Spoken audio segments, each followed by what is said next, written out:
માંથી પિરોટન સહિત 7 ટાપુ પર થોડા દિવસો પહેલા તંત્રે મેગા ડિમોલેશન હાથ ધર્યું હતું। ત્યારબાદ ફરી ત્યાં કોઈ દબાણ થયા છે કે નહીં તે તપાસવા સ્થાનિક પોલીસે આજે ડ્રોન કેમેરા વડે એક મેગા સર્ચ ઓપરેશન કર્યું હતું, જેમાં જામનગર અને દેવભૂમિ દ્વારિકાના 42 ટાપુઓમાં પોલીસની મેગા ડ્રાઈવ યોજી અનઅધિકૃત બાંધકામ અને અજાણ્યા વ્યક્તિઓના પ્રવેશને લઈને તપાસ કરવામાં આવી હતી। નિર્જન ટાપુઓના પ્રવેશ પર વહીવટી તંત્રે પ્રતિબંધ મૂક્યો છે અને આ માટે જાહેરનામું પણ પ્રસિદ્ધ કરવામાં આવ્યું છે। જો કે આજે ચેકિંગ દરમિયાન કોઈ પણ જગ્યાએથી કોઈ શંકાસ્પદ વસ્તુઓ મળી આવી નથી, પરંતુ સુરક્ષાને ધ્યાનમાં રાખી પોલીસ દ્વારા હવે સમયાંતરે આ મુજબ ચેકિંગ હાથ ધરવામાં આવશે।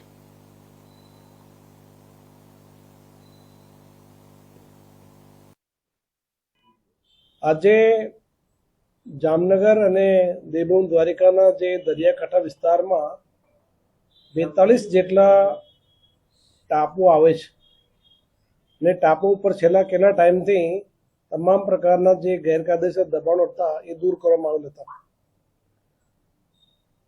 દરિયાઈ અને કોસ્ટલ સુરક્ષા અને નેશનલ સુરક્ષાના ધ્યાને રાખી આજે બંને જિલ્લાઓમાં જિલ્લાની તમામ ટીમો એસઓજી સાથે સંકલન રાખી અને એક મેગા ચેકિંગ ઝુંબેશ આઇલેન્ડ ઉપર રાખવામાં આવેલ હતી।